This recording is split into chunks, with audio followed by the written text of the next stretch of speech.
1st. This is the Beach Preservation Ad Hoc Committee meeting. I'd like to call the meeting to order to acknowledge that the press and public are duly notified of the meeting in accordance with the Freedom of Information Act. Today, we were hoping to have Pawleys Island with us, but there are some legal issues that they do not need to be in a public meeting for.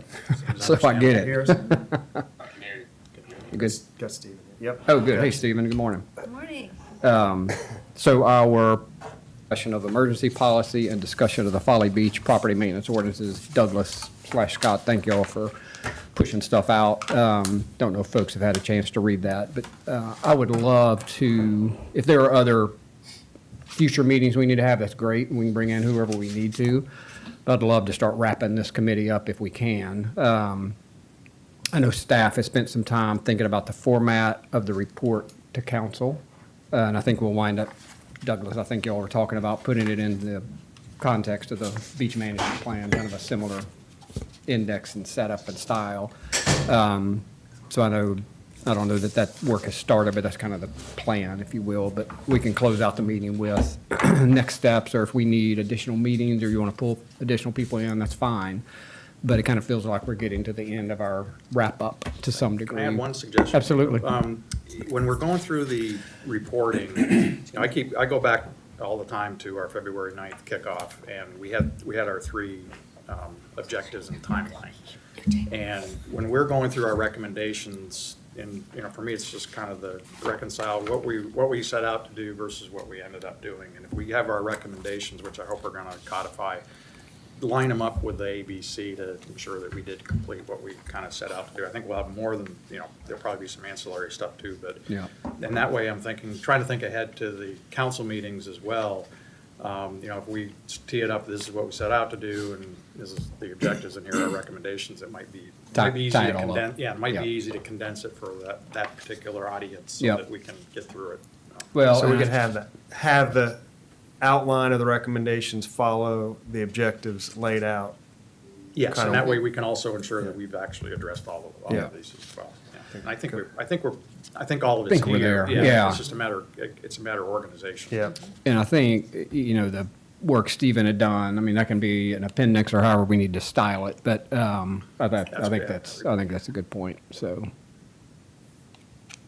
Good. Yeah, that sounds good. So I'm not really sure where to jump in on this conversation, Douglas, if we want to just hit the 2 pages that are attached. Yeah, I mean, if you will recall, we started down this 2 pages 6-7 meetings ago. I don't think we got past 2. So These? no, I think it's page 2. It's emergency erosion protection policy, protocol questions you can see. Oh, yes. Got it. And really, I would say that there's some tough ones kind of up front.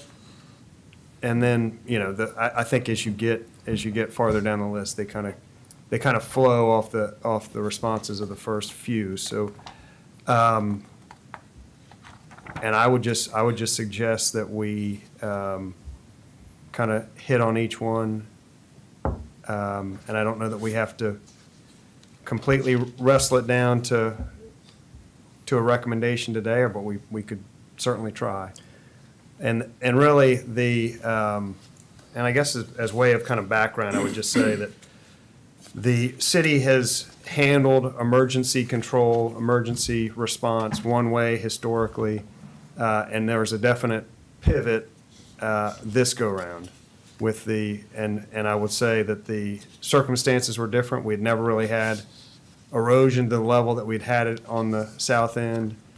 We had never had erosion hit and the need for emergency work when we had a beach preservation fund at the size that it is.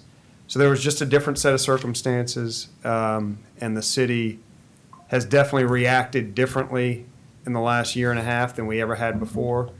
And I think from kind of the administration's perspective, that was a massive kind of financial pivot. If that's going to be our path going forward, we wanted that to just have been thoughtful, intentional, and kind of sustainable going forward. The issue with doing this is if there is a need for a lot of it, which I think, this group has a goal of having, kind of being so proactive with the big projects that there's not a massive need for this going forward. But you kind of play worst-case scenario out, if there is a need for a lot of it going forward, it definitely, and we've spent a lot of time talking about the beach preservation fee, that we already think we're kind of going to end up being short in that fund, just with the big projects. So we have a little bit of a conundrum of, if it's a policy that we're gonna hit emergency work really hard, we're going to also be very proactive and do kind of major projects as quickly and as frequently and as large as we'd like to. We just don't have enough money to do all of it. So that's kind of looking into the future. That is a little bit of the staff's conundrum of, we don't have enough money to do all of it. It would be great to be able to do every bit of it, but we don't have really just the resources to do it. So those are the two things. We wanted to have been kind of thoughtful, intentional about it. I mean, there's kind of been this idea that the city, when we enacted the beach management plan, that obligated the city to do that. I will say, kind of sitting through the meetings and the approvals during that time, and it was never mentioned that, hey, council, beware that the language in here intentionally puts you on the hook for emergency work. If that were the case, if it was an intentional change, I think that would have been brought up, thought through, and that just didn't happen. But so that's kind of where that's a big one for this list to just work through. The other things I will say are more kind of technical in their nature, gets to the hard erosion control. So we get kind of big picture, and then we whittle down to kind of more technical stuff. If we could just kind of go through, I think that would be helpful. So the first one, should the city be performing emergency work to protect private property? Just kind of float that And we've only massive got, one we've right only out got an there. hour, right? Yeah.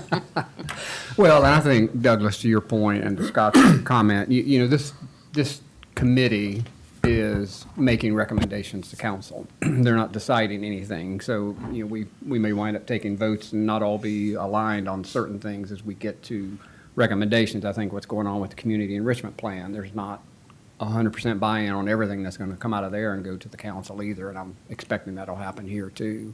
So that's okay. I Yep. mean, it's just serving things up to council to, here's all the work this committee's done and all the background that's happened over the last 9 months. So, and here's the recommendation from this committee, so. And I think the value of this conversation, whether people agree or not, is what are all the things that council needs to consider when making an ultimate decision? And I think both sides, if you will have very valuable insights to it, so. I think what I've struggled with is, I think we'd like to, you made a perfect point. I mean, it's really a matter of what are our means to do what we really want to do. And, I was on planning commission, Philip was on planning commission. I keep going back to this whole, and thanks for sending this out, but in the plan, it says the city council is responsible for adopting ordinances that, and this is in section 1.3. The city council is responsible for adopting ordinances that, when implemented, form the basis for beach management on IOP, see section 4.2. The city council is also responsible for expenditure of city funds toward beach management efforts. And then it goes on, I'm not going to read too long here, but this is, for me, kind of where this all anchors. The city's vision for beach management was articulated in the city's long-term beach management citizens advisory group, and the items that were brought up for the responsibility: a dry sand beach at all stages of tide, capable of providing recreational opportunities for residents and visitors, protecting upland development, sustaining our natural resources. Elimination of the chronic and periodic erosion problems that threaten buildings and loggerhead nesting habitat along the shoreline. 3, minimizing the need for emergency protection of upland structures and development. 4, avoiding future shoreline development practices which perpetuate or exacerbate problems of the past, where some buildings were sited close to a dynamic inlet shoreline. And the last one, cooperation between city residents to ensure that this vision is implemented and that generations to come can enjoy the beach on Isle of Palms. And then it goes on to a little bit more detail.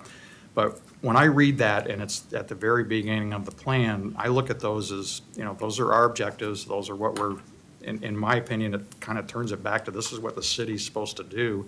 We're supposed to pass ordinances to ensure that those objectives are met.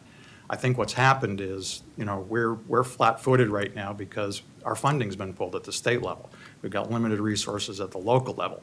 But, and I don't want to get into a legal discussion, but when I read this, and if residents are reading this and people are developing and buying property and enjoying the beach based on the premise of what our documented plans say, do we have an obligation, whether it's legal, moral, ethical, whatever, but is that also then limited by our resources here? So that's what I struggle with. And then when we get down to the specifics of what we should do, it's almost what can we do with what we've got? Our beach fund is, $9 million. It was $8 million a year ago. If we drain it on the emergency, we got nothing for our renourishment plan. So we're in a box. Anyway, I'll stop talking. That's, So Scott, and I guess I should have said from the onset, the first three, so it's really the first page of this page-and-a-half document are dedicated to this issue. Another, and to your point, this kind of idea of there being a limit on how much we have, and we've kind of tossed around the idea of the city being specifically kind of on the hook for a specific dollar amount that is proportional to the balance in that beach preservation fee. Because that fee is obviously going to, and if you look at the tool that we have, it gets very close to negative in some years. So we wouldn't have any money, then it kind of balloons out and gets big. So maybe there's a medium in there of the city is willing to spend a percentage of that fund. To define a cap, you're saying like Kind of define put a a cap cap on it. or proportion out. The fund is collected and it's portioned out, like so much is for operations and maintenance, so much is for emergency funding. And so, I mean, you create a Right. budget, you want to create a budget, a sub-budget of that item. Let me comment on that, because I don't agree with it, only from the perspective, and we can all have different views on it. But from my vantage point, looking at what's happened, we created a fund based on a referendum, based on a law, to generate money for specific purposes. And nowhere does it say that it's got to be proportional. In fact, nowhere does it say that that it alleviates the city's responsibility to contribute something individually. As we've discussed over and over again, the residents are not contributing to the beach renourishment because the money is coming in from other funds, and we have the wild news money that's separate. When I look at page 1 and the things we're talking about, such as, do we do work to protect private property, or do we, how much scraping do we do, and at what point does it create an emergency? One thing we can all agree on is if we do the renourishment, we're not going to have to worry about all these problems. They take care of themselves. We don't have to worry about private property because there is no private property exposure because we have beach in front of us. We don't have to worry about scraping because it's all being taken care of. The one thing that I keep coming back to is that if we had the funds, which I know is always the issue, if we had enough funds to do it, we wouldn't have these problems. But I think we also have to look at, or I think it's going to be a legal question at some point, it's going to be a nightmare potentially for the city when it gets there, is are we obligated to do it? Is the city obligated to do it? And are they taking reasonable steps? Certainly they're obligated with reference to the money generated through the 1%, but does that alleviate any responsibility to do anything else? And I don't think it does.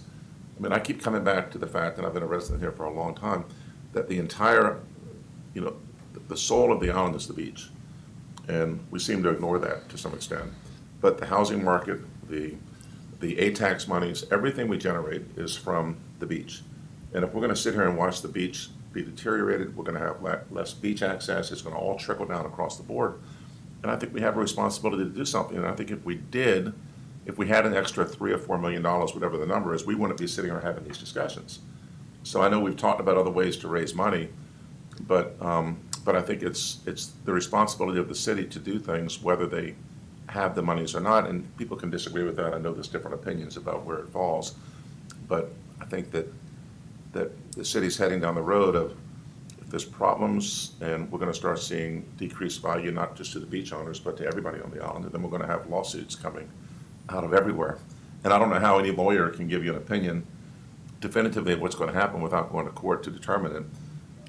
But I just don't want to jump to the point of saying there's no responsibility to the city separately, or that this isn't a responsibility, because I think it very well is. Certainly, it very well might be. And So Dan, are you seeing it as so play through the scenario of, let's just say we have, I think we just did about $3 million of emergency work. Let's say we had $4 million in that fund, which is probably a kind of more standard amount.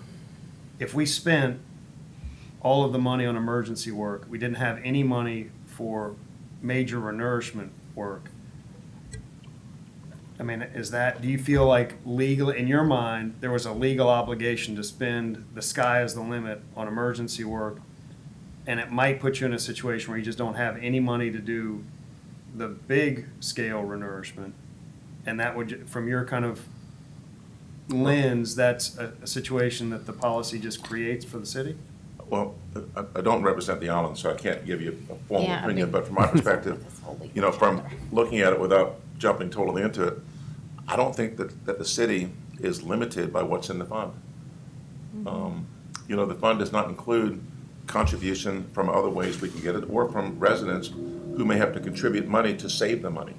Because when the values of their homes plummet because of all the problems, and we lose ATAX money, we can't afford the same police or fire and all the other resources, we're going to be impacted much greater than the small contribution that people would have to make in order to make up the difference.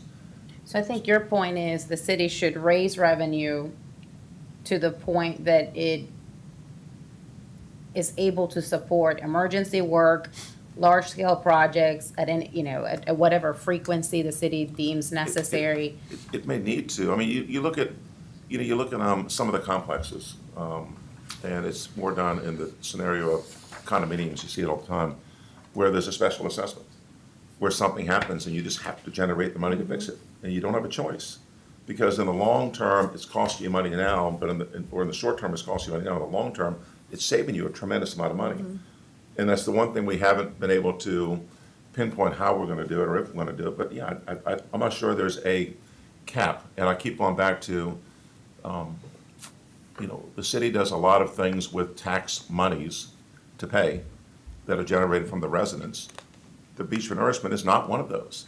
And I've never seen any paperwork that suggested that we're going to create the beach renourishment fund, the 1% tax, so as to alleviate any responsibility from the city paying it from their own coffers.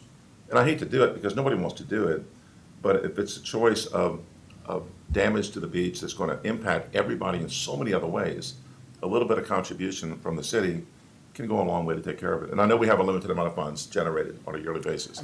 I do want to go back to, I think, your premise, that this idea that if the city establishes a very robust and proactive and, great maintenance program where we're just pumping sand out there, whether we think we need it or not, and we're not going to be in an emergency situation, from my perspective, I think that's a flawed premise, because we've seen example after example of communities that are facing very, dire erosional issues that have done projects in a much greater frequency that we have. So I just don't think that there is that we can guarantee in any way, shape, or form that we will never, that by implementing a robust, proactive maintenance beach renourishment plan, we are never going to be facing the issues that we have.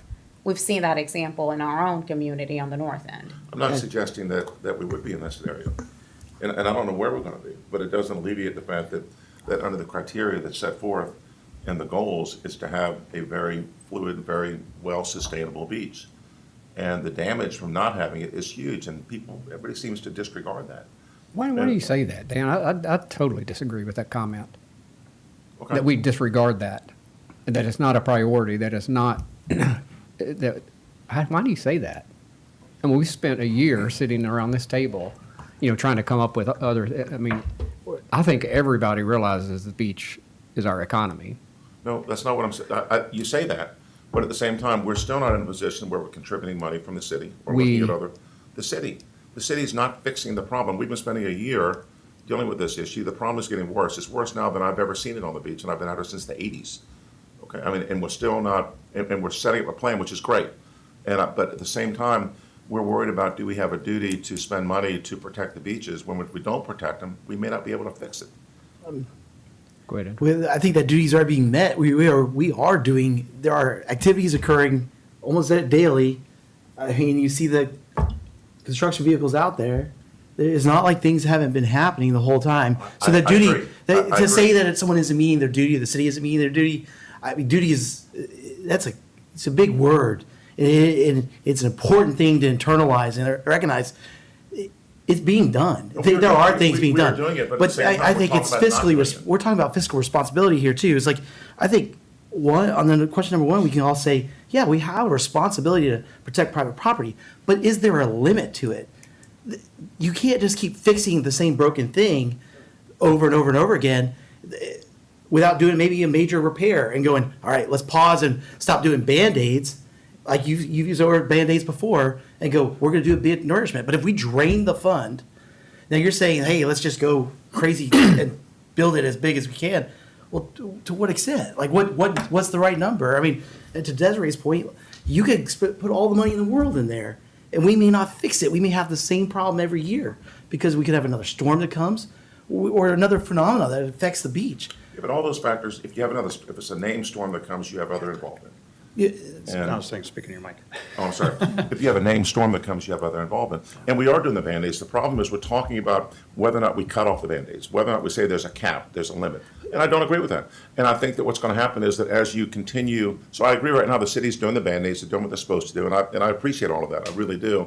But we're talking about, do we cut it off, or do we say, if we reach a certain threshold, we stop? Well- And I don't think we can stop. Yeah, And let- to let me- clarify too, we're not only doing the Band-Aids, the city has committed money and resources in permitting. We know, I mean, permitting alone, it's roughly around $1 million. We have accelerated the permitting process for a large-scale project, on both ends, hopefully by 2026. Permit takes time.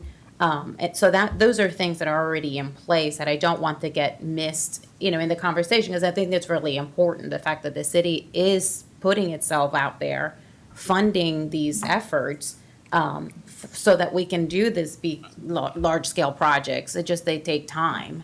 But don't we need to, I guess I'm going to go back to my original comment here. And, our plan says that, bullet 2, elimination of the chronic and periodic erosion problems that threaten buildings and loggerhead nesting habitat along the shoreline. Well, we're throwing Band-Aids at it, but, what I guess, one of our recommendations simply might be so that we're level setting across the island in the expectation where the residents and the visitors that come here, we may need to change this policy that says we're going to do this up to a certain point, but then we're not going to do it. These are basic statements that says, at least I read it, and again, I'm not a lawyer and I'm not trying to make it a legal argument, but it basically does say that we are supposed to pass ordinances to achieve these objectives.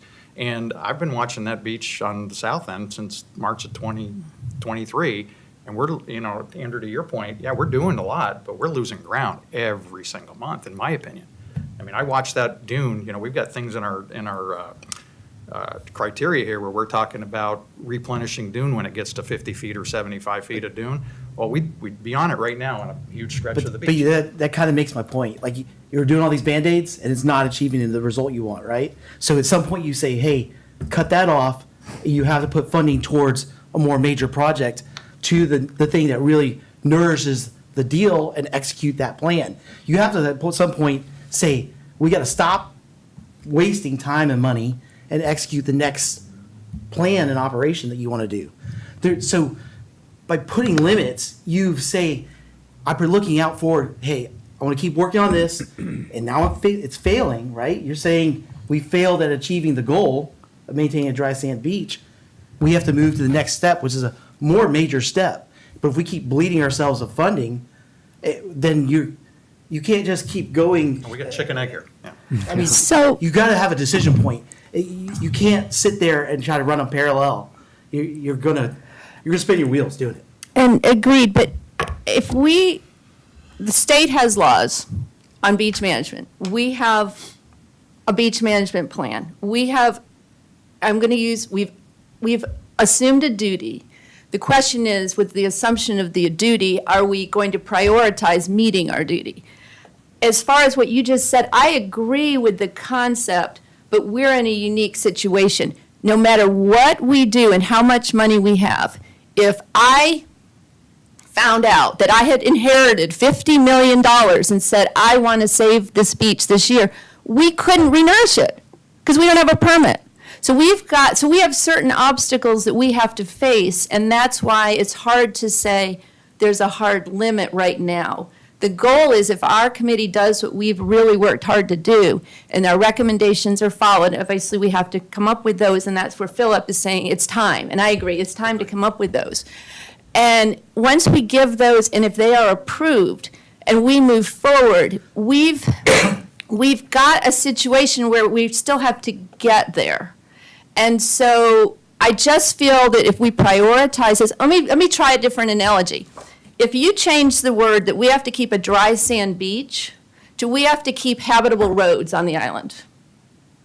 Well, that means sometimes you've got more potholes one year than you have another. You can't say we're not going to fix the 2-foot pothole for 3 years until, the federal government comes and pays for it. I mean, there's just various things that we've got to be prepared to fix. We're in a unique situation, and I think we need to look at the alternative. So the alternative is if I say, look, we're going to cut it off at another $1 million. We still have 9 months before we could possibly put sand on the beach, which is everybody's goal. Science says if we renourish our beach, we're going to catch up and get ahead of this. And the Band-Aids are going to be less necessary, though not extinguished. All right, so now we move forward. I mean, I just feel strongly that we can't, you run into this situation where, okay, now 10 houses go into the beach because at $1 million we said we're stopping. Okay, so now you have 10 houses with a value of, we'll go with $2 million apiece. That's $20 million. Well, arguably we didn't do our duty because we have a beach renourishment fund, but we said we're going to cut it off that's the concern about the cutoff is we've got to get ahead of the problem and catch up. And I hate this. I hate we can't take all the money we have right now and go do the larger project. There's nothing that would make most of us happier. But how much longer do we have on the permit to get it, do we think? And don't we need to go ahead and hire the contractors? So we need to get this up to city council. We need to get it approved and we need to get moving. But I hate to say that these emergency projects have a limit. Maybe they have a limit where at the point where X percentage has been expended that this goes before city council to discuss, or that there's some trigger of conversation. What's the best thing? But right now, I think the goal of here is finding the most efficient way for the town to spend the least amount of money to do the most for the beach in these periods, and what's effective. But I would love that we could say it. I'm with you. I mean, I'd love to say this year that I only have to put in $500 of maintenance on my house, and if my roof has a leak, I'm just not going to fix it.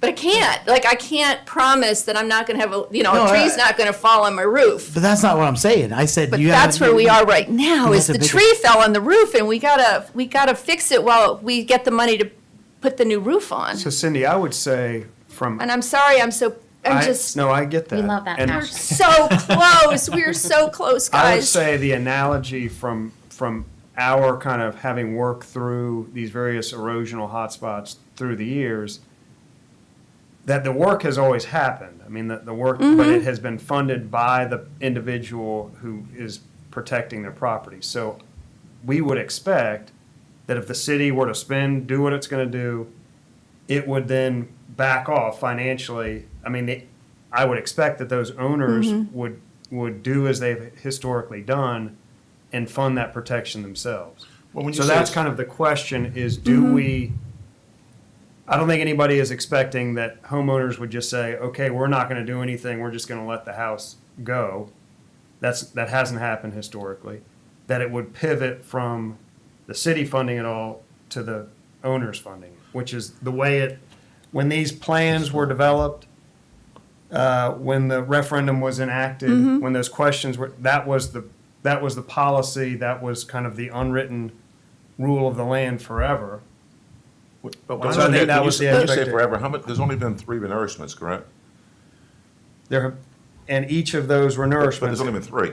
But let him finish But his I'm just trying to comment. understand, because I think there's been three, one with the money generated, with federal money, but also the money generated from the 1%. And I would also say, we're talking about emergency protection. Correct. So we're Not not talking renourishments. about renourishment. We're talking specifically about Putting putting sandbags. sandbags, scraping, trucking in Right. sand. That's this entire discussion is just about that emergency work. Whose dime does that fall on? And I think. And should there be a there- share? Should it be 100% the city? Should it be some percent on the? The complication with it is that it comes back to if we had done, if we had the beach renourishment or had the beach protection in place the way that it's been written to be done, we would not have the situation where people are having to put on these protections. That's a big leap. Yeah. No, I don't think it's a big That's a leap at big all. leap. I think if we want to call it a duty, for lack of a better word, if we had followed the duty to protect the beach and to build up the beach so we have a dry sand beach, none of the properties with the beach access that's been denied or the people on the beach would have a problem. But instead, we haven't, and therefore that problem exists. So I don't it's- agree with that comment either, but. Well, let me that's ask it, let me ask a, Can we do both?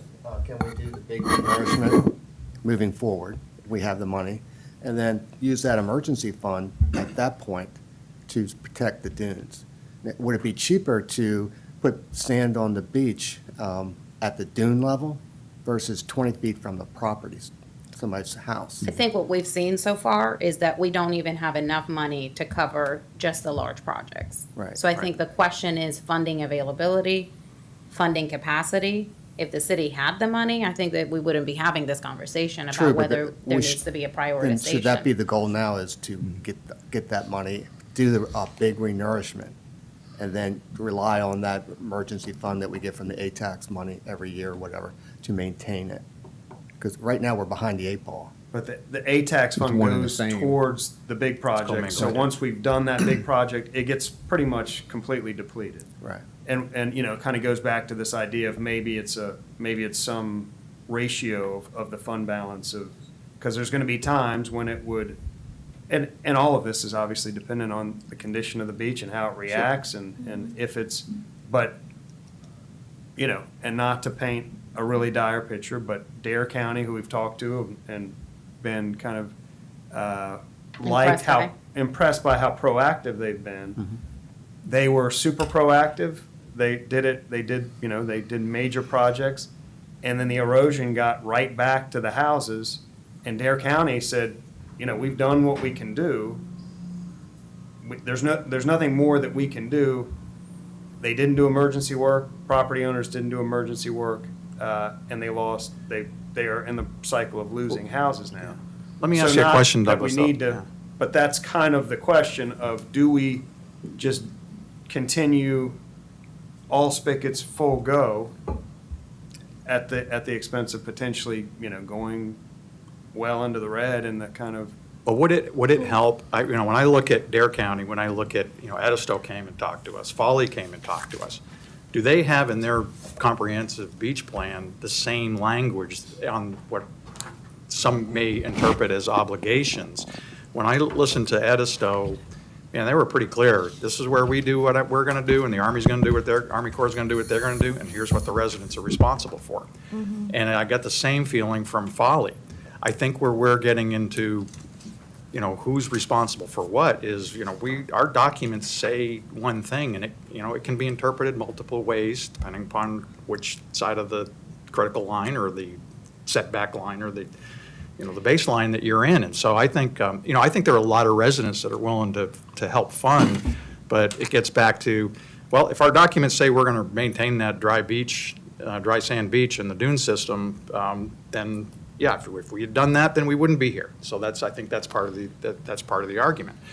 Do we need to revisit?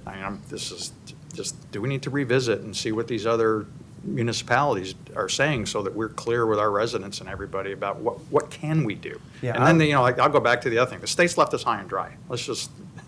That's really contributed as well. We don't have a funding source to go to, so we are pulling the purse strings. Let's be honest about that. and I think it's a good, and I think that one of the follow-on steps from this process of your recommendations, I think if there was a thoughtful, intentional shift to the city funding all emergency work, I think that should be reflected in our policies, in our beach management plan. I think again, kind of sitting through the adoption of those plans and that referendum, that was never put up in front of the policymakers, that, hey, just be aware that this policy, this plan, has a shift in policy whereby all of the emergency work is now going to be done by the city. These were done at a time when all emergency work was done by private residents.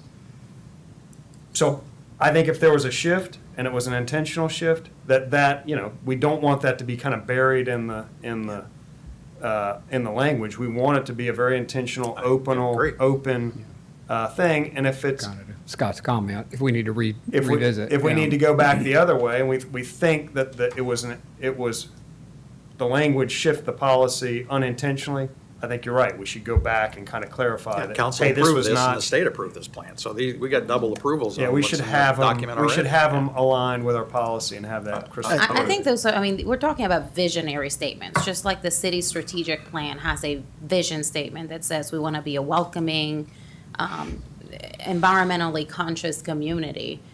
I don't think that council anticipated adopting a local comprehensive beach management plan, which is required to by state law, knowing that that was the intention. And if it is, I think that needs to be fully flushed out.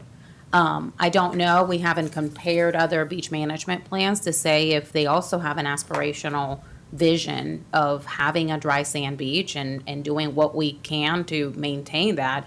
And I think the city has met that by funding, pursuing, permitting, implementing large-scale beach nourishment projects like it has for the past 30 years. Has it been enough? Maybe not. Has it been frequent enough? Maybe not. Do we now have other areas that were not anticipated needing? Clearly. But to say that the city has failed at that, I think it's a stretch in my mind. One of the complications is looking down the years later at something that's been written and trying to interpret what was meant by it, which is why from a legal perspective, you look at the document and Yeah. it's rare you end up going back into the intent of the people that were on the council at the time Yeah. several years ago to try to figure out what happened. So I would agree with what Scott said. There's perhaps different ways to interpret it, and maybe that needs to be clear, but I think there's certainly ways to interpret it that do create a duty that exists now. Arguably, there's ways to say that it's not, but there's a question out there. And the So question is that a creates good, problems. is that a good recommendation, I think, from the group, that whatever the policy is, that it be clearly articulated? Crystal. In our plan, so we avoid this, As I we Or- think it snuck in that the city's on the hook for We tens want of to millions define of dollars expectations of what the city's responsibility is. Clearly define those expectations. Because to what you said and the words in those documents, the words that are missing are shall, will, should, could. Those are legal words, and they matter in so many technical documents of what you will do, what you shall do, what you could do, and what you should do. Those words matter, and there's language missing here. We need to define expectations. That needs to be codified. That's why these laws are written. They are laws, they're legal, they're ordinances. They're living documents, and we adjust them because we see pitfalls in them right now. We're experiencing these pitfalls in the way these things were written, and then we're defining those expectations. So you're absolutely But right. with respect on that, Andrew, the planning commission does this does go to the city council for a vote and an approval, which we did. Yeah. It goes to the state and has to be approved by and DHEC. reviewed. So, I don't look at this as a contractual language requirement. We have, and by the way, it does not just apply to this. Let me just finish. It doesn't apply to this. When we put words on paper, whether they're our comprehensive plan or anything, I think if we are not serious about them, I mean, I can't remember a time when I was in business where I put something in a plan that I wasn't going after full force and believed that I was obligated to do everything I could to fulfill those obligations. I felt the same way on the planning commission. When we put words to paper on our comprehensive plan or anything, we even started introducing, hey, do we have the funds to do it? Do we have the resources to do it?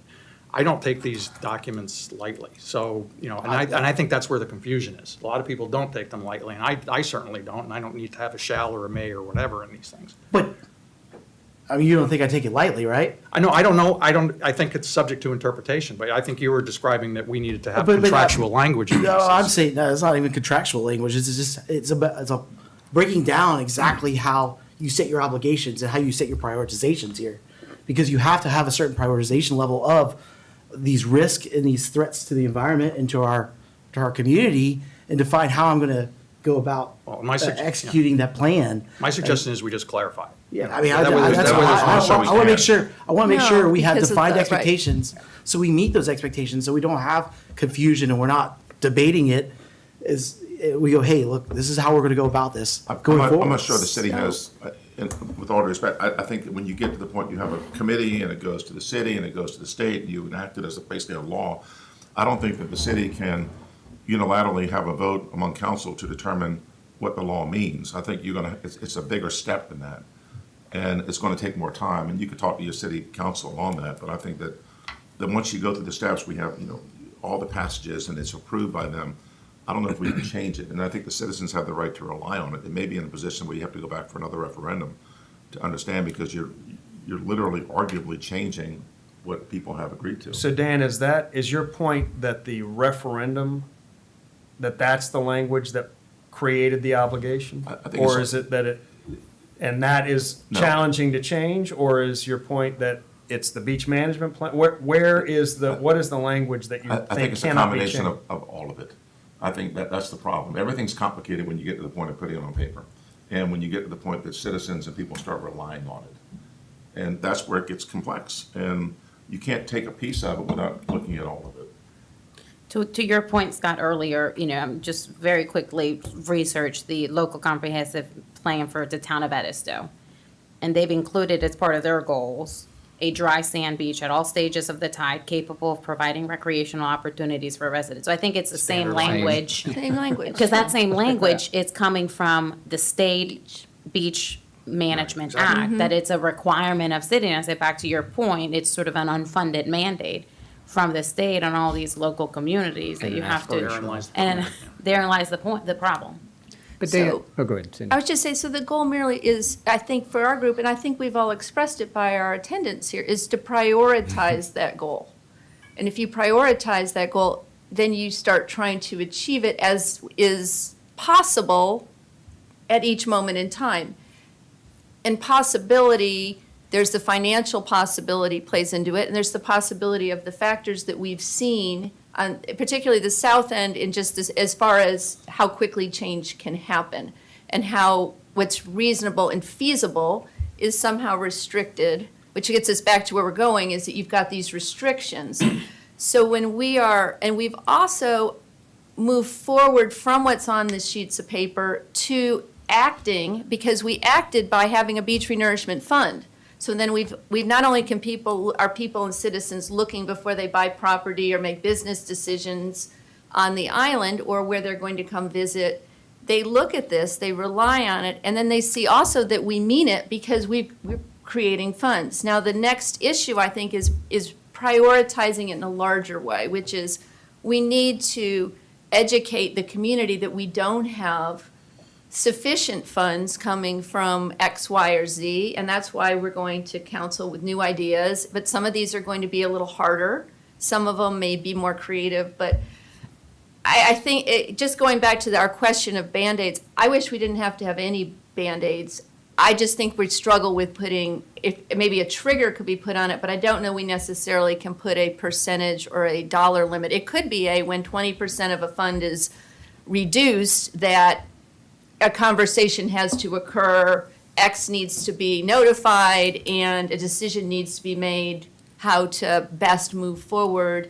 Because it could be timing. We could know you have a permit coming in a month, and therefore, hey, let's let the people know we're not going to spend any money. We're going to do everything we can. But the problem is there's so much at risk in some circumstances, because I don't think we're talking about Band-Aids to make things look pretty.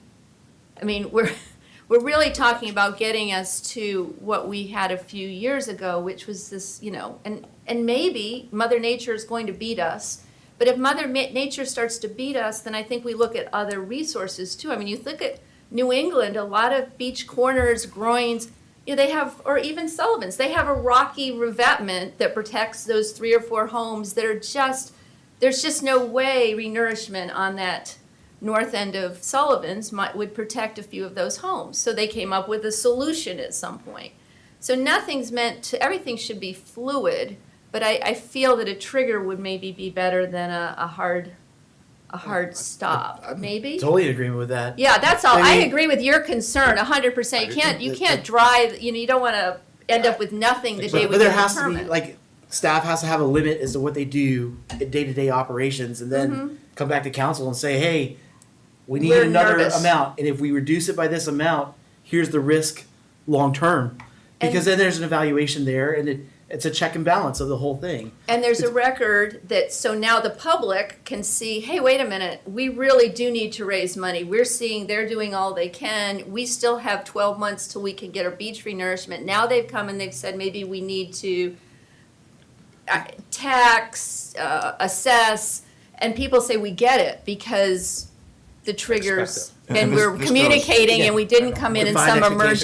emergency. It's a fiscal responsibility. And this goes hand in hand with the idea of having the permit in hand, because you're right, when you get to the point that the Band-Aid is so expensive that you're eating away at the next part, you can't keep doing it, Yeah. but then you have to go to the next step. You And I got it. agree with that completely. Yeah. The problem is, how do you balance those? And I think one of the great ideas we've come up with is this, having permit in hand to be ready to move when that happens. And how far away are we in the process? I mean, if, given the let's- yeah, situation we're coming back, balancing right now, go Nothing ahead. council needs to do. That's all in the process. I mean, Steve and team are working on permits But it- for the next renourishment. But it goes to the issue of the Band-Aid as Yeah, far but as there's nothing, educating there's people. nothing to Are be done. we? There's nothing to approve. But how far away are we? Well, Like, council approved 2 months ago the knows? accelerating the permit process. right, which is much appreciated. We anticipate 2025 getting the permit and being able to do a large project in 2026. So 2 years before originally planned for, rather than 2028, 2026. Permit probably late Before turtle 25. season or after? Do you know? No. I mean, y'all are I love asking turtles. questions about, when are they gonna approve a permit? Who knows? What's Mother Nature gonna do to our beach? We don't Who know. knows? I mean, Dan, I can't get my hand around if we do these big beach renourishments, we're not gonna have an issue. At the top of the, even a decision above that is, do we go Army Corps? Do we become a federally managed beach? Then your decision tree is a little bit different. And we're not in a position to even answer that yet, because the feasibility study is in 27 or 28. It's just, all this is concurrently happening, but I cannot wrap my head around whatever our path is, that we are not gonna have emergency work, because that's trying to predict weather and Mother Nature and flow and changes. I mean, I think that's, Well, I I think agree with that's you. The only crazy. thing I was raising before was the fact that if we're going to create a cap, then the issue is, how do we create a cap without doing the renourishment to avoid having it? Otherwise, you've got to do the Band-Aids. But then Andrew's right, eventually the Band-Aids get so expensive that it doesn't make sense. If you're going to spend $3 million a year on a Band-Aid, why don't you do something different? It'll never be every year. well, and think about our last 12 months. Sorry, Scott, just No, real that's okay. quick. Think about our last 24 months, pick a number. First council decision was to use the old-time white bags, because, that Army Corps project's coming. I mean, it's just right there. Well, here we sit in November, a year later on that decision. Would you have absolutely would have made a different decision a year ago, based on, new information. But, we're all just making the best decision we can with what's in front of us today, and new information comes and changes your path. Well, all I'm suggesting too is in our recommendations, we clarify what will the city do? What will the beachfront owners do? What are their responsibilities? And I think to your point, do we tap into the, revenue structure somehow to, you've talked about maybe a small assessment for residents that may be using the beach, and would we all be open to that? So it's a collective contribution that may take the city 100%, from some perception that they might be 100% on the hook to, we've got to have a collective effort that everybody's contributing to make this beach healthy. And I think that's what we got to try to codify. And all I was trying to say, Philip, is I think that we do need to understand the math currently too, which is how much we've spent on what's being done And then how long do we have before we can do a beach renourishment? We know how much we expect that to cost. We know what we have. We know how much we're earning. I mean, I think this becomes more, because no matter what we do, we have a gap. The only thing that could reduce that gap, God forbid, is category 5 that blows the whole thing up, you know. And then, you know, we'll all be lucky to be safe. So, again, I just think that becomes an important part of fiscally to manage where we are and how we get there. And then I think we do need, as you go down this path, you have to look at what's going to be the most efficient way to protect the property. And as far as homeowners' responsibilities, you know, I look at Folly and how they have this laid out. And I hate to beat the dead horse, but they do allow the property owner to have the wall to try, and they say it's helpful because it means less money for the town, it's less beach erosion, and less money to the Army Corps. So these are things I think as we start to look at that responsibility and whether some more needs to go to the homeowner putting hundreds of thousands of dollars in sand in front of their home just to wash away versus maybe something that's more helpful, or recognizing that there's just areas, let's say around the corner, the very tip, that maybe need to be protected in a wholly different way that we haven't even really envisioned and that we would rely on our consultant to help us with. But I do think it'd be good to see that, look, if we're expecting 14 more months without being able to do this, which I appreciate it shortening, I think we now need to look at how much we have in the fund and what we've been spending per high tide and how we're spending it, and are we helping or hurting ourselves as a community, homeowners, and how best to. But I mean, I understand we have nothing left in 14 months or 18 months. That's not where we want to be, but we also may have to say that we have to drain it, and we're just going to have to look at another way to get that money as soon as we can. But prioritizing it, I think, is going to be the most important thing we do, is communicating to everyone that this is the economic engine, that it is for the beneficial use of everyone in the state, and we don't have the funding we had before, and we've got to come up with a way to preserve the reason we live here in many cases. So Cindy does bring up, you know, the question of, and it's kind of the second page, is this hard erosion control question of our policy, and the two might be interrelated. I mean, I think Cindy's made the point that if your answer to the first page is no, the city's not going to kind of automatically pay that tab Endlessly. Or they want to reduce it. or you want to reduce it, that could have some kind of impact on maybe the council's feeling on the second page, which is this question of hard erosion control. And I don't know, just kind of listening to the table, I don't know that I can see that there's consensus on if there's, other than to have it clear. I think I am hearing consensus that if our practice and our policy and our plans aren't currently aligned, let's get those aligned so there's clarity from both the city's perspective and the property owner's perspective.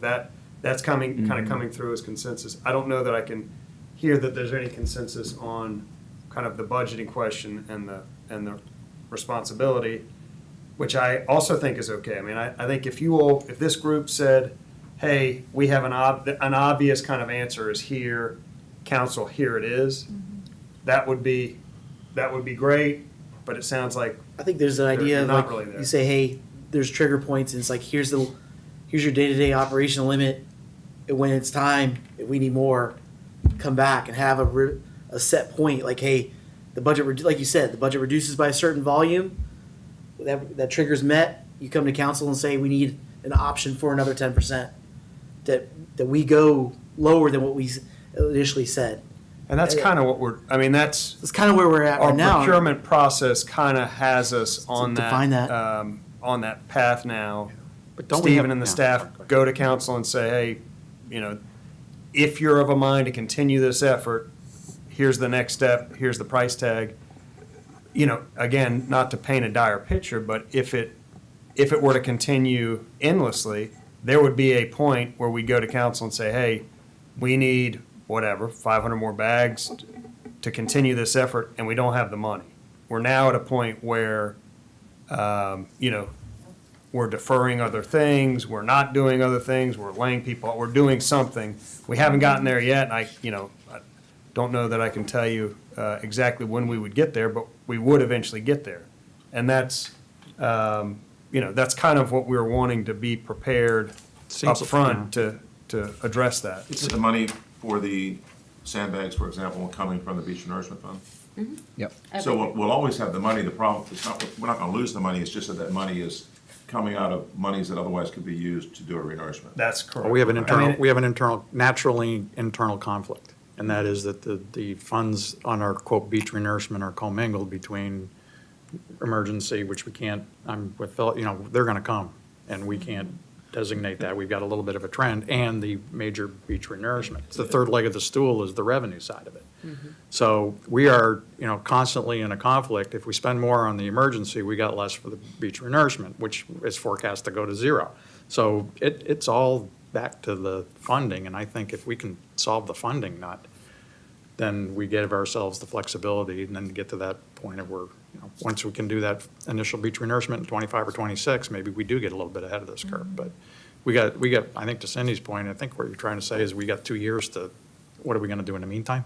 Well, yeah, it's figuring out how long Yeah. that is, because I think people need to be fully aware that What- at the minimum, it's gonna be this, and even that plan, as we all know, can fall into the same thing where there's another emergency that comes up where funding, there's funding, there's contractors who say they're showing up, there's the Army Corps who plans to be here a year ago. There's always still those that could take a 2-year plan and make it, push it out even And further. my immediate But concern. we should I'm be, sorry, go ahead. I'm just saying, we should be Yeah. acting, given what I'm hearing. I think if you put the math and your model together to get to this beach renourishment as fast as we can, kind of like when we talked about Deer County, like, the sooner we get ahead of it, the less money it's gonna cost. Well, I think I we- look at where we are from March 20. And the more people can 20 enjoy the beach, because we're gonna lose tourists. Yes, and I look at where we are from March 23 to now. And if that trend continues over the next 2 years. I mean, The beach or the funds? The beach. Isn't a, We can't. Renters are coming. Well, yeah. Well, isn't a component of this, and I know, I think someone's working on this, but, maybe we can lock in with Wild Dunes, because one of the unknown is how much are they gonna contribute? Because, the amount they contribute is gonna make a huge difference, how much money we need, and also can impact the amount of money we're spending and where it makes sense. Maybe we can, if we can't do a long-term agreement with them, maybe we can do a short-term, where we can agree. I don't know why we can't sit down with them now and say, why don't we agree that when we do the next renourishment, you're gonna contribute X amount? We can revisit that next time based on where we are, based on how much of the renourishment is done on the south end, or maybe by then it's the middle, or maybe it's only Wild Dunes, or maybe things change, because one thing we've learned over the last many years is that for the most part, things change on the island, we can't control it.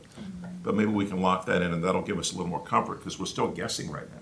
Well, and I think back to the question, the funding, right? And that's what we're trying to solve. If I think it would be important for us to know if the goal or the agreement from this group and council agrees that there's an obligation or responsibility for the city to fund both the large-scale projects and have money on hand to fund emergency projects that's needed. We've spent roughly $3 million in the emergency work for the past year and a half. If we assume that same level, it's gonna happen, let's say this is happening for 2 years until we can get a permit and a project in place, and then we do projects every 8 years. Maybe in year 5, we're facing emergency conditions. You think about just the timing on the north end. We did a project in 2018. Last year, we started having erosion there. So let's add that assumption and see exactly how much more money we would need, the city would need, to be able to fund it. Because right now, our models do not include any emergency work in the future. And we know we have a shortage today just with that. And maybe we just need to know how big is that shortfall if this assumption is adopted. I think that's a big question. Well, hey, we spent the hour. I don't think we answered question one. Luckily, all very the page helpful. on This was We all helpful. want what's Questions. best. Right. That's it. We all Oh, want this what's was good. best. I think we did answer question one, because I don't know that anyone here said, don't protect properties. Just I don't. to what level? To what level? To what level? And that's really question two. So See, we you did get get just- question you one. got We are to It's question baby two. steps we're making It's just progress. that, but that, I mean, but seriously, I mean, it is an agreement of, as a community, what do we What want do to we do? do? Yeah. What's our responsibility to our neighbor, right? What's I our, apologize, I gotta step out, Yeah. okay? So what would you serve up to council then? You know, is there still more discussion at this level, or are we just serving it to council to say there needs to be triggers or limits, or, you know, I don't know that, well, I'll stop there. I think it would be okay if this group could not get consensus on the answer there. I mean, if you can't, other than to clarify it, and I think if this group can't get consensus, other than to clarify it, I think it becomes a council question. If council can't create a long-range policy, because there's just too many unforeseen hiccups in the road, you would be left in this same, somewhat operating in the dark situation that you are now, which isn't the end of the world. I mean, from a staff's perspective, we would like it to be crystal clear, planning, we know exactly what's down the road for us. If it's not crystal clear, we'll continue to fumble kind of as we've done now, take literally each hotspot on a case-by-case basis and see what funding is there, so I guess worst case scenario, you don't agree, or we can't get consensus on 1 and 2. We'll continue to operate as is, but I think the point has been made. If we're going to operate as is, we need to get these other plans and visions clearly aligned, or to clearly spell that out, that, hey, nothing in this plan can be taken to mean that the city is going to endlessly fund erosion. Well, to me, this is an appropriation issue. So I think the recommendation to council might be from us, is that, look, we've got this issue with the alignment of the policy versus the reality of what we're doing here and the limitation of funds. The recommendation to council is, and put it on our plate, is you need to clarify what the responsibilities are of council and what we're willing to appropriate, and then what the responsibilities of the residents are and how far we're going to go. And if we look at our sea level rise draft that's coming, we may need to take more drastic measures to protect the beach, the homeowners, and everything else long term. But I would put this squarely in council's lap, and the recommendation would be, this is what you need, this is our recommendation, this is what you need to figure out, go figure it out. define the expectation. And Yeah, address exactly. a change, I mean, this whole hard erosion control, we haven't even talked about at this level yet. And again, it's gonna be a council conversation and discussion or decision, but it'd be nice to have something out of this committee, I think, around On a that, from a recommendation, I guidance agree with that. standpoint. Yeah, that's good. And I would- Maybe that's next meeting. or Yeah, I something. would ask we do that next meeting and come prepared. Also, on what you, I guess my question would be, yes, is what would it look like, what do you envision it would look like otherwise? So let's say that there was a hard stop. So at 75, or 50% of the fund is a hard stop. We save the rest for the restoration and we stop doing emergency work. What does that look like over the course? So we, like right now, it's not even a high tide and we have a high tide. I mean, it's not a full, there's no king tide, and right now the tide is taking sand this morning. So the So- same options that are So- available to the city now, which are trucking in sand, putting sandbags, or scraping if there are no sandbags available, that's what each property owner would have the ability to do along their property line. So- Unless council, makes changes to hard erosion control structures. Right now, per state law, those are the options available that we're using. It's just a matter of, rather than the city doing it on a grander scale, it would be each property owner doing what they think it's appropriate Which- and necessary to protect their property, Which is the way, which is the way it our had example would always be the been. way Wild Dunes did it for the prior two erosional cycles that they had, where individual owners funded protection at the level that they saw as appropriate. And the city, facilitated that, helped them in any way they could, but just didn't pay the But bill. was focused on the renourishment. So it looks very much physically on the sand, pretty much identical to the way it looks out there today. It's just that those projects were funded individually, not by the city. Well, it doesn't always all have to be a dollar amount. It might be more of a role and responsibility. What's the city gonna be responsible for?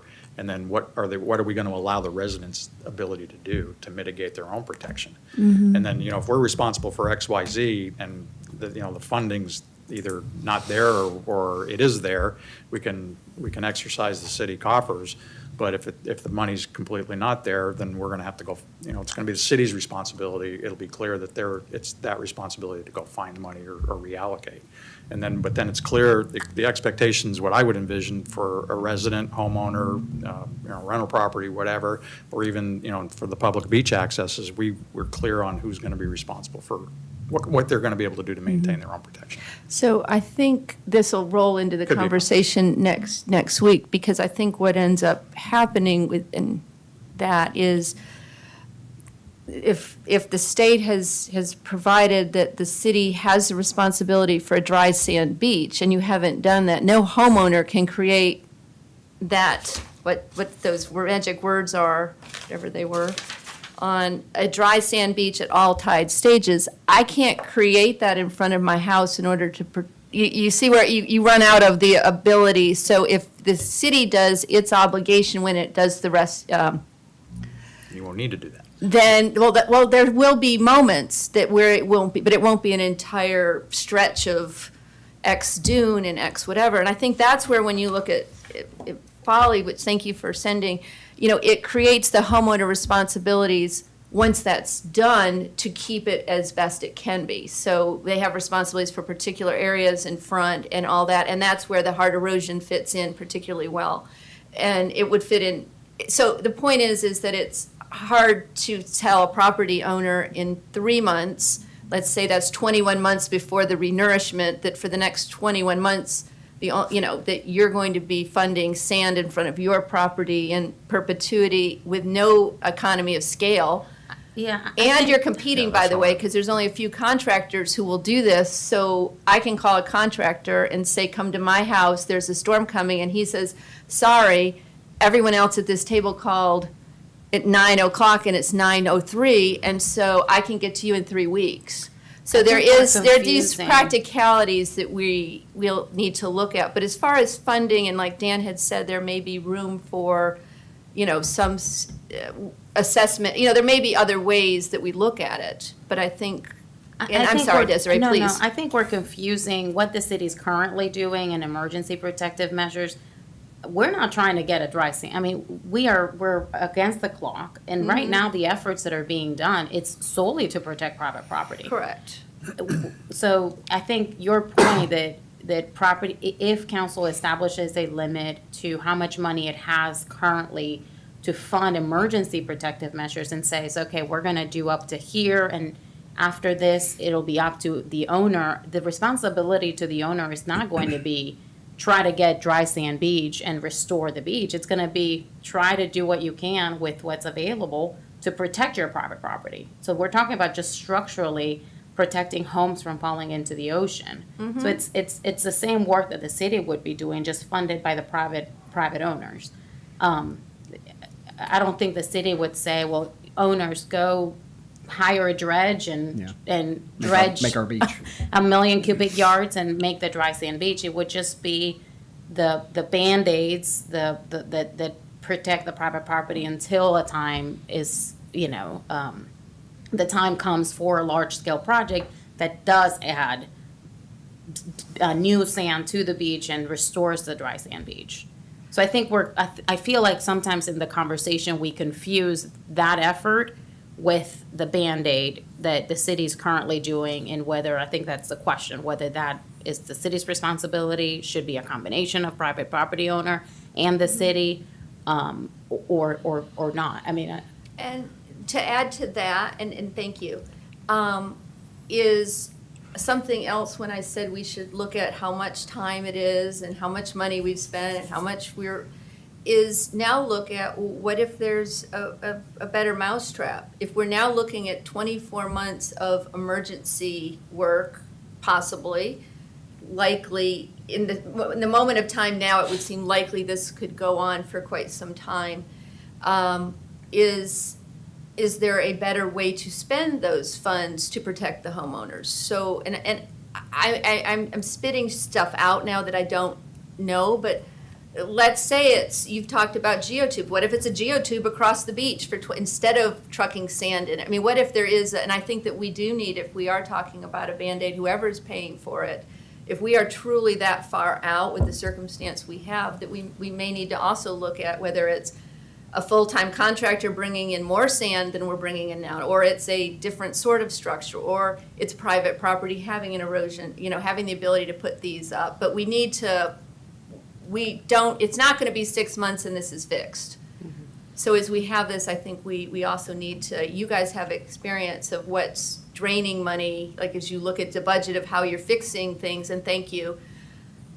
Is there a better way to set this out that we get a 24-month contract with somebody that we negotiated a lower fee, or we should be looking, I think we need to also look possibly at that. And then whether there's an assessment when we figure out that fee, or we can, but there's a business sense to this right now that y'all are doing great, but I feel bad because you and the homeowners, we're on this hamster wheel right now, and I think if we could pause for a moment and say, can we slow the hamster wheel down and take control over it? Just don't know that we have that luxury. Well, I mean, you're asking again to slow down Mother Nature. I mean. well, not slowing down Mother Nature, but our thought process, that is, instead of, as we jump into who's, how, what, is there a better path, given that it doesn't appear this is going to be, the renourishment can possibly happen in the next 12 months. I would say keep in mind That's all. that We've learned a lot. the beneficial use project that I know we've been waiting forever. It's just a matter of. Shoal management. It's a shoal management on the Management. end. So I don't think we're solving, until 2026. We're sort of solving maybe for the next 5-6 months until both medium term, we're doing short term, maybe medium term solutions are able to be implemented while we wait for the permits to the large scale solution in 2026. So, and maybe that's a great question for Stephen. I know he's joined online, and I know we've talked about geotubes and, I don't know. I feel like we have been doing what we can under what's authorized. And I would just kind of further that to a point you made earlier, Philip, that we did, in the very onset, we were trucking in sand at whatever it is, $40 a cubic yard.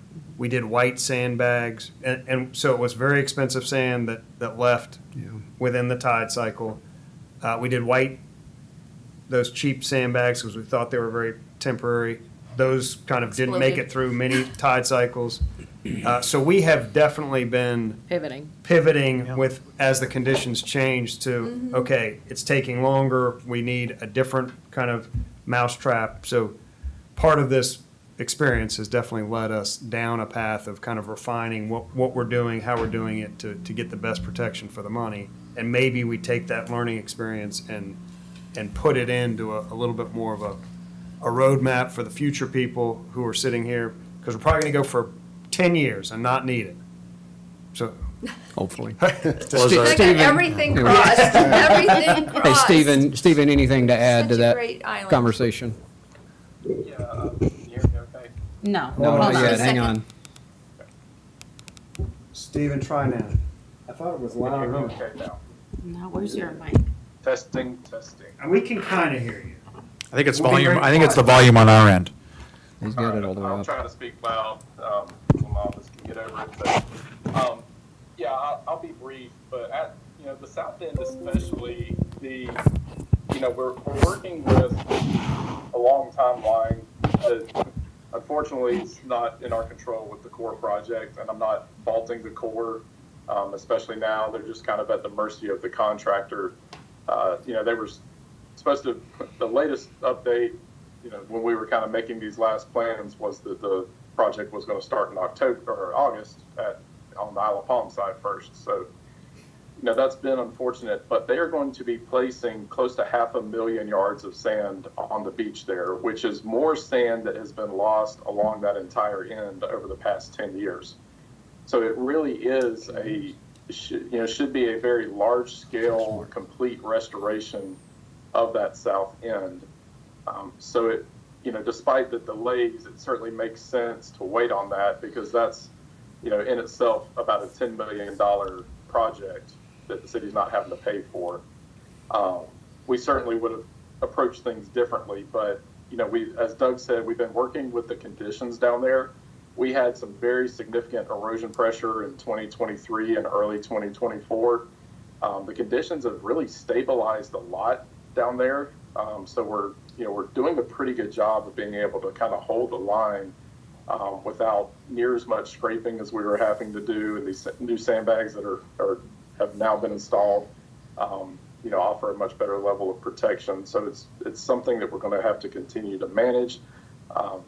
But overall, I think the resolution for that end is on the shorter end of the time scale as opposed to the longer end. Well, and I guess same thing, Stephen, for Wild Dunes. I mean, that permit, in theory, will be in hand by end of the year and maybe a first quarter project. I mean, both best case are a first quarter solution. To Desiree's point, we're not solving for early 26. We're really solving for just a few months, hopefully. I know we've said that a Correct. number of times, but. Yeah, and the east end is going to be a little bit more unpredictable with over the next 12 months with how much erosion we're going to see, especially up at the Ocean Club area. So we're already planning on, putting bags out there to kind of preemptively manage that.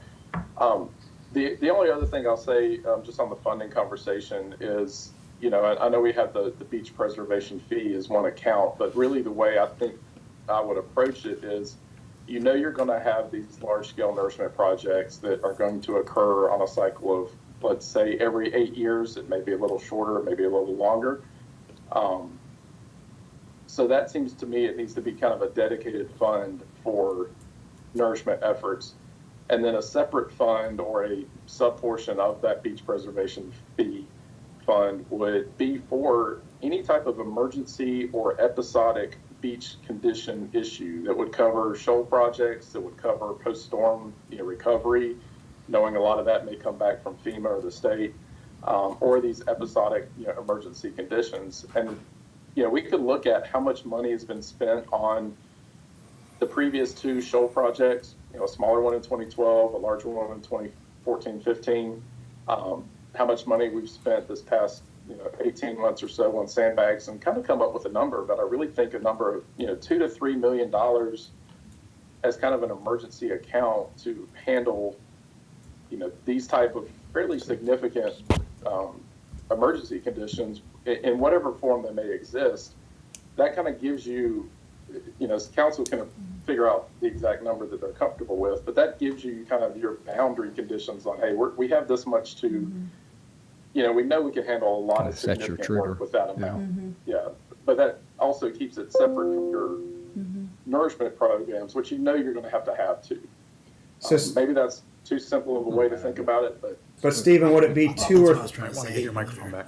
$2 or $3 million per 8-year project, or would it be $2 or $3 million always, which in reality would end up being an endless fund? I mean, I guess I think what would make sense is every 8 years, if that's whatever our cadence is, if it's 8, I think, that we would have built into our model, our financial model, and kind of the financial planning, $3 million For emergency. for emergency work, and that gives you a bright line. That gives the homeowners like, hey, this is not an endless amount. You can kind of watch it as it depletes. Maybe that's a number. If you go to the spreadsheet that we've been looking at, I mean, we're already saying that of the $1.8 million, $1.9 million that we're getting every year, we're only netting out about 700 because, and I don't think it's just the emergency, it's all the, the maintenance monitoring and everything else. So we're already spending roughly $1.1 million a year on emergencies, and other maintenance of our beach. Or So monitoring. yeah, so we're only, I think I think the net of it, let's look at it in the reverse. We're only, out of our 1.8 million that we're putting into the fund every year, we've only got 700,000 or so that we're actually putting towards the big beach renourishment projects. So, I mean, I like the idea of segregating out the funds. I think that's not a.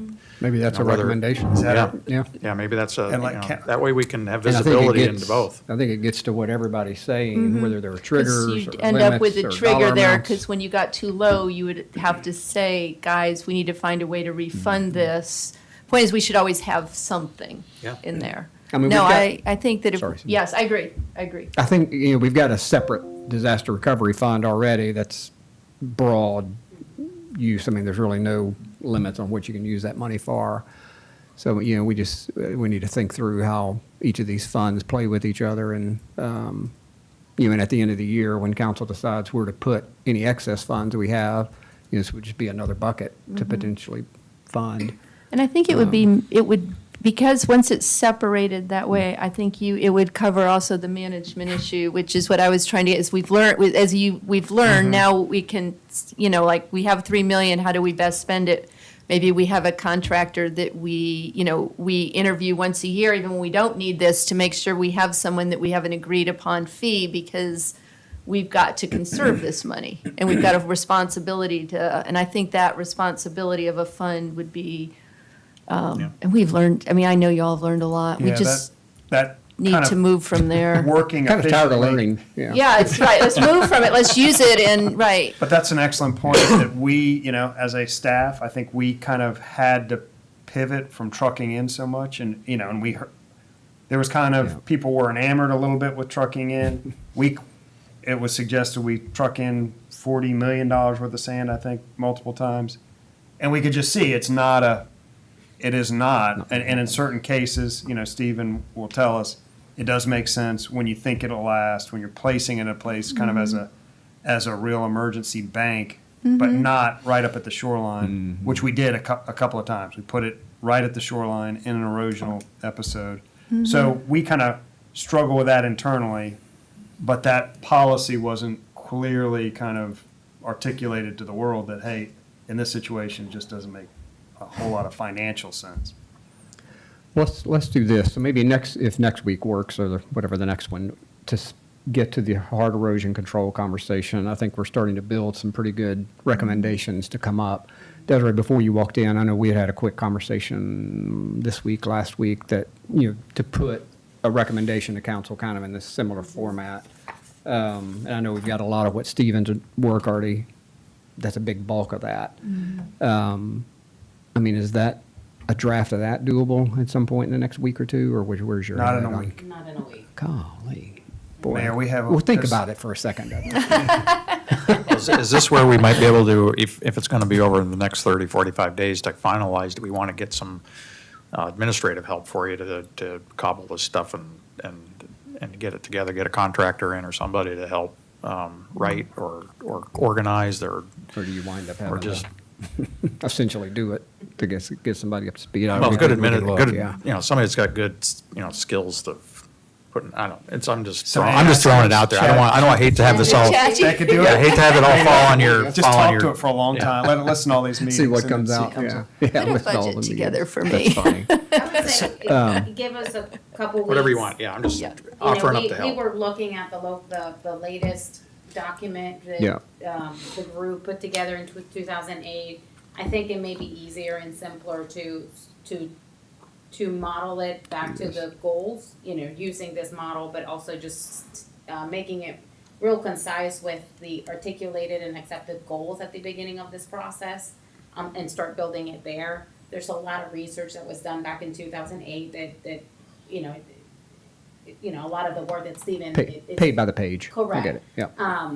So just give us a couple weeks. We've already started a draft that we can put together, but I Okay. don't think for next Friday. So we'll still go with the That's what I mean, recommendations is though? the Yeah, eighth- we don't have a report, that's fine. Is the 8th Yeah. all right for that on. folks I think so. Yeah. next week? So Oh, before I'm you, not before here you next leave, week. not to Hang beat a on. dead horse. All right. Are we hearing consensus of the idea, on this first page of saying some amount, and I guess I'm personally gravitated towards the idea of there being an amount, and we could work to establish that amount, and if it's a percentage or if it's I don't know what it would be while we're sitting here talking, but coming up with a number that is an amount that would be in your recommendations.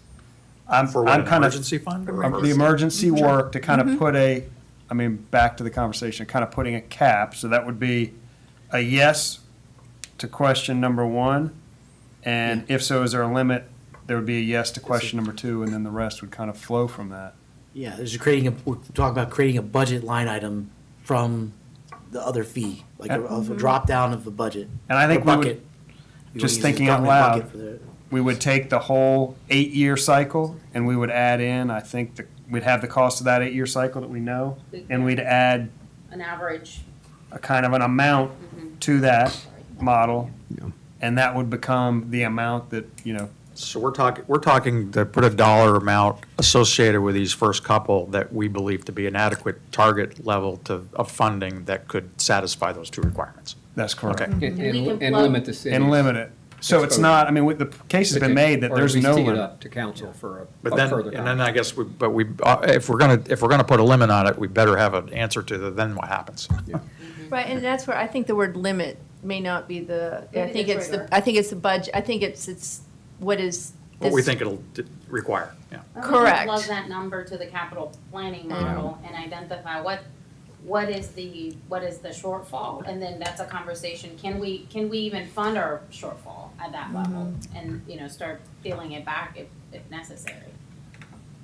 Did we hear consensus? I know I don't Dan's think not. so, Yeah. but I think No? it's okay. I think we're in the I think neighborhood. we're close, I think we're really close. I think we're in the neighborhood to draft something Yes. and let us And react the to it. reality is that we don't have an endless fund, so we're gonna have Yeah. to figure it, Correct. we're gonna have to figure out Something. then what happens. yeah. And Right, so again, Nick- and that may have a trigger to that budget item, which is when you hit 80%, then we go to, and we say, now what do we do? Are we gonna, what does stopping it look like? Or do we go to the citizens with ways to refund it? Right, so the 8th doesn't work? I am out of The the 8th doesn't work for me country either. on Okay. Friday, So and we're- I so we're out. hate We that. were meeting Friday mornings. Well, mainly that's because of fair. Elizabeth. Yeah. Elizabeth's. Yeah, we could do something. pick Oh, another that's day. a good point. The mayor mentioned it the other day Yeah. when we were looking at the next few meetings, and we can Is try next to- week bad, or is next week's bad? Actually, before, yeah, okay, yeah. Next week is bad. Next week's bad. I'm back in town Wednesday, I'm out until probably Wednesday. All right, so what if we go to the 15th, give you a couple of weeks? Are you back in at that point? I'm back, I'm just The gone 15th 3 is days 15th. next week, and it happens to include the 8th, that's all. I might be able to zoom in on it. Okay. Scott, 15th, you're. Oh, yeah, well, Okay. yeah, that'll work. Does it work for you? I mean. I land at that's- 7:45 in the morning, jeez. and whether, and depends which flight I try to catch back from New York. Plenty of time, Andrew. I mean, Yeah, fresh as a day. We'll Yeah, that's we'll right. meet you there with coffee. Yeah, No. how about that? yeah. So let's go to the 15th. We'll get you 15. Is that Red Bull? Nine. Yeah, get you some Red Is that Bull. good? Yeah, Douglas, you want Keep to take us ready offline? reserve. Stephen, thank you for joining us. We are 10:27. We'll adjourn for the Thank day. you. A little bit longer, but thank Thanks, you.